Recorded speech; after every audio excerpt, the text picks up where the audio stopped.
श्री दुर्गा सप्तशती द्वितीय अध्याय विनियोगः। ओम। मध्यम चरित्र के विष्णु ऋषि, महालक्ष्मी देवता, उष्णिक छंद, शाकंभरी शक्ति, दुर्गा बीज, वायु तत्व और यजुर्वेद स्वरूप हैं। श्री महालक्ष्मी की प्रसन्नता के लिए मध्यम चरित्र के पाठ में इसका विनियोग है। ध्यान। मैं कमल के आसन पर बैठी हुई प्रसन्न मुख वाली महिषासुर मर्दनी भगवती महालक्ष्मी का भजन करता हूँ, जो अपने हाथों में अक्षमाला, फरसा, गदा, बाण, वज्र, पद्म, धनुष, कुंडिका, दंड, शक्ति, खड्ग, ढाल, शंख, घंटा, मधुपात्र, शूल, पाश और चक्र धारण करती हैं। ऋषि कहते हैं, पूर्व काल में देवताओं और असुरों में पूरे 100 वर्षों तक घोर संग्राम हुआ। उसमें असुरों का स्वामी महिषासुर था और देवताओं के नायक इंद्र थे। उस युद्ध में देवताओं की सेना महाबली असुरों से परास्त हो गई। संपूर्ण देवताओं को जीतकर महिषासुर इंद्र बन बैठा। तब पराजित देवता प्रजापति ब्रह्मा जी को आगे करके उस स्थान पर गए जहाँ भगवान शंकर और विष्णु विराजमान थे। देवताओं ने महिषासुर के पराक्रम तथा अपनी पराजय का यथावत वृत्तांत उन दोनों देवेश्वरों से कह दिया। वे बोले, भगवान महिषासुर सूर्य, इंद्र, अग्नि, वायु, चंद्रमा, यम, वरुण और अन्य देवताओं के भी अधिकार छीनकर स्वयं ही सबका अधिष्ठाता बन बैठा है। उस दुरात्मा महिष ने समस्त देवताओं को स्वर्ग से निकाल दिया है। अब वे मनुष्यों की भांति पृथ्वी पर विचर रहे हैं। दैत्यों की यह सारी करतूत हमने आप लोगों से क्या सुनाई। अब हम आपकी शरण में आए हैं, उसके वध का कोई उपाय सोचिए। इस प्रकार देवताओं के वचन सुनकर भगवान विष्णु और शिव ने दैत्यों पर बड़ा क्रोध किया। उनकी भौहें तन गईं और मुंह टेढ़ा हो गया। तब अत्यंत कोप से भरे हुए चक्रपाणी श्री विष्णु जी के मुख से एक महान तेज प्रकट हुआ। इसी प्रकार ब्रह्मा, शंकर, इंद्र आदि अन्यान्य देवताओं के शरीर से भी बड़ा भारी तेज निकला। वह सब मिलकर एक पुंज बन गया। महान तेज का यह पुंज ज्वाजलमान पर्वत सा जान पड़ा। देवताओं ने देखा, वहां उसकी ज्वालाएं संपूर्ण दिशा में व्याप्त हो रही थी। संपूर्ण देवताओं के शरीर से प्रकट हुए उस तेज की कहीं तुलना नहीं थी। एकत्रित होने पर वह एक नारी के रूप में परिणत हो गया और अपने प्रकाश से तीनों लोकों में व्याप्त जान पड़ा। भगवान शंकर का जो तेज था, उससे उस देवी का मुख प्रकट हुआ। यमराज के तेज से उसके सिर के बाल निकल आए। श्री विष्णु भगवान के तेज से उसकी भुजाएं उत्पन्न हुई। चंद्रमा के तेज से दोनों स्तनों का और इंद्र के तेज से मध्य भाग कटि प्रदेश का प्रादुर्भाव हुआ। वरुण के तेज से जंघा और पिंडली तथा पृथ्वी के तेज से नितंब भाग का निर्माण हुआ।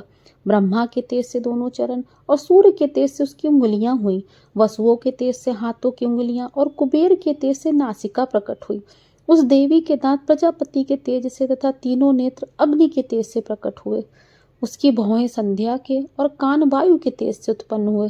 इसी प्रकार अन्यान्य देवताओं के तेज से भी उस कल्याणमय देवी का आविर्भाव हुआ। तदनंतर समस्त देवताओं के तेज पुंज से प्रकट हुई देवी को देखकर महिषासुर के सताए हुए देवता बहुत प्रसन्न हुए। पिनाकधारी भगवान शंकर ने अपने शूल में से एक शूल निकालकर उन्हें दिया। फिर भगवान विष्णु ने अपने चक्र से चक्र उत्पन्न करके भगवती को अर्पित किया। वरुण ने भी शंख भेंट किया। अग्नि ने उन्हें शक्ति दी और वायु ने धनुष और बाण से भरे हुए 2 तरकश प्रदान किए। सहस्त्र नेत्रों वाले देवराज इंद्र ने अपने वज्र से वज्र उत्पन्न करके दिया और ऐरावत हाथी से उतारकर एक घंटा भी प्रदान किया। यमराज ने काल दंड से दंड, वरुण ने पाश, प्रजापति ने स्फटिकाक्ष की माला तथा ब्रह्मा जी ने कमंडल भेंट किया। सूर्य ने देवी के समस्त रोमकूपों में अपनी किरणों का तेज भर दिया। काल ने उन्हें चमकती हुई ढाल और तलवार दी। क्षीर समुद्र ने उज्ज्वल हार तथा कभी जीर्ण न होने वाले 2 दिव्य वस्त्र भेंट किए। साथ ही उन्होंने दिव्य चूड़ामणि, 2 कुंडल, कड़े, उज्ज्वल अर्धचंद्र, सब बाहुओं के लिए केयूर, दोनों चरणों के लिए निर्मल नूपुर, गले की सुंदर हंसली और सब अंगुलियों में पहनने के लिए रत्नों की बनी अंगूठियां भी दी। विश्वकर्मा ने उन्हें अत्यंत निर्मल फरसा भेंट किया। साथ ही अनेक प्रकार के अस्त्र और अभेद्य कवच दिए। इनके सिवा मस्तक और वक्ष स्थल पर धारण करने के लिए कभी न कुम्हलाने वाली कमलों की मालाएं दी। जलधि ने उन्हें सुंदर कमल का फूल भेंट किया। हिमालय ने सवारी के लिए सिंह तथा भांति भांति के रत्न समर्पित किए। धनाध्यक्ष कुबेर ने मधु से भरा पान पात्र दिया तथा संपूर्ण नागों के राजा शेषनाग ने जो इस पृथ्वी को धारण करते हैं उन्हें बहुमूल्य मणियों से विभूषित नागहार भेंट दिया। इसी प्रकार अन्य देवताओं ने भी आभूषण और अस्त्र शस्त्र देकर देवी का सम्मान किया। तत्पश्चात उन्होंने बारंबार अट्टहास पूर्वक उच्च स्वर से गर्जना की। उनके भयंकर नाद से संपूर्ण आकाश गूंज उठा। देवी का वह अत्यंत उच्च स्वर से किया हुआ सिंहनाद कहीं समा न सका। आकाश उसके सामने लघु प्रतीत होने लगा। उससे बड़े जोर की प्रतिध्वनि हुई, जिससे संपूर्ण विश्व में हलचल मच गई और समुद्र कांप उठे, पृथ्वी डोलने लगी और समस्त पर्वत हिलने लगे। उस समय देवताओं ने अत्यंत प्रसन्नता के साथ सिंहवाणी भवानी से कहा, हे देवी, आपकी जय हो। साथ ही महर्षियों ने भक्ति भाव से विनम्र होकर उनका स्तवन किया। संपूर्ण त्रिलोकी को शोभगत देखकर दैत्यगण अपनी समस्त सेना को कवच आदि से सुसज्जित कर हाथों में हथियार ले सहसा उठकर खड़े हो गए। उस समय महिषासुर ने बड़े क्रोध में आकर कहा, आह, ये क्या हो रहा है। फिर वह संपूर्ण असुरों से घिरकर उस सिंहनाद की ओर लक्ष्य करके दौड़ा। आगे पहुंचकर उसने देवी को देखा, जो अपनी प्रभा से तीनों लोगों को प्रकाशित कर रही थी। उनके चरणों की भार से पृथ्वी दबी जा रही थी, माथे के मुकुट से आकाश में रेखा से खिंच रही थी तथा वे अपने धनुष की टंकार से सातों पातालों को क्षुब्ध किए देती थी। देवी अपनी हजारों भुजाओं से संपूर्ण दिशाओं को आच्छादित करके खड़ी थी। तदनंतर उनके साथ दैत्यों का युद्ध छिड़ गया। नाना प्रकार के अस्त्र शस्त्रों के प्रहार से संपूर्ण दिशाएं उद्भाषित होने लगी। चिक्षुर नामक महान असुर महिषासुर का सेना नायक था। वह देवी के साथ युद्ध करने लगा। अन्य दैत्यों की चतुरंगनी सेना साथ लेकर चामर भी लड़ने लगा। 60,000 रथियों को साथ लेकर उदग्र नामक महादैत्य ने भी लोहा लिया। 1 करोड़ रथियों को साथ में लेकर महाहनु नामक दैत्य युद्ध करने लगा, जिसके रोए तलवार के समान तीखे थे। वह असिलोमा नामक महादैत्य 5 करोड़ रथी सैनिकों सहित युद्ध में आ डटा। 60 लाख रथियों से घिरा हुआ वाशकल नामक दैत्य भी उस युद्ध भूमि में लड़ने लगा। पारिवारित नामक राक्षस हाथी सवार तथा घुड़सवारों के अनेक दलों तथा 1 करोड़ रथियों को साथ में लेकर युद्ध करने लगा। बिडाल नामक दैत्य 5 अरब रथियों से घिरकर लोहा लेने लगा। इसके अतिरिक्त और भी हजारों महादैत्य रथ, हाथी और घोड़ों की सेना साथ लेकर वहां देवी के साथ युद्ध करने लगे। स्वयं महिषासुर उस रणभूमि में कोटि कोटि सहस्त्र रथ, हाथी और घोड़ों की सेना से घिरा हुआ खड़ा था। वे दैत्य देवी के साथ तोमर, भिंदीपाल, शक्ति मूसल, खड्ग, परशु और पटिश आदि अस्त्र शस्त्रों का प्रहार करते रहे।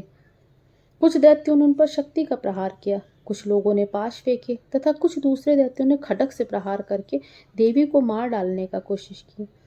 देवी ने भी क्रोध में भरकर खेल खेल में अपने अस्त्र शस्त्रों की वर्षा करके दैत्यों के वे समस्त अस्त्र शस्त्र काट डाले। उनके मुख पर परिश्रम या थकावट का रंच मात्र भी चिन्ह नहीं था। देवता और ऋषि उनकी स्तुति करते थे और भगवती परमेश्वरी दैत्यों के शरीरों पर अस्त्र शस्त्रों की वर्षा करती रहीं। देवी का वाहन सिंह भी क्रोध में भरकर गर्दन के बालों को हिलाता हुआ असुरों की सेना में इस प्रकार विचरने लगा, मानो वनों में दावानल फैल रहा हो। रणभूमि में दैत्यों के साथ युद्ध करते हुए अंबिका देवी ने जितने निश्वास छोड़े, वे सभी तत्काल सैकड़ों हजारों गढ़ों के रूप में प्रकट हो गए और परशु, भिंदीपाल, खड्ग और पट्टिश आदि अस्त्रों द्वारा असुरों का सामना करने लगे। देवी की शक्ति से बढ़े हुए वे गढ़ असुरों का नाश होते हुए नगाड़ा और शंख आदि बजाने लगे। उस संग्राम महोत्सव में कितने ही गढ़ मृदंग बजा रहे थे। तदनंतर देवी ने त्रिशूल से, गदा से, शक्ति की वर्षा से और खड्ग आदि से सैकड़ों महादैत्यों का संहार कर डाला। कितनों को घंटे के भयंकर नाच मूर्छित करके मार गिराया। बहुतेरे दैत्यों को पाश में बांधकर धरती पर घसीटा। कितने ही दैत्य उनकी तीखी तलवार की मार से 2 टुकड़े हो गए। कितने ही गदा की चोट से घायल हो धरती पर सो गए। कितने ही मूसल की मार से अत्यंत आहत होकर रक्त पमन करने लगे। कुछ दैत्य शूल से छाती फट जाने के कारण पृथ्वी पर ढेर हो गए। उस रणांगन में बाण समूहों की वृष्टि से कितने असुरों की कमर टूट गई। बाज की तरह झपटने वाले देव पीड़क दैत्यगण अपने प्राणों से हाथ धोने लगे। किन्हीं की बाहें छिन्न भिन्न हो गईं, कितनों की गर्दन कट गई। कितने ही दैत्यों के मस्तक कट कट कर गिरने लगे। कुछ लोगों के शरीर मध्य भाग से ही विदीर्ण हो गए।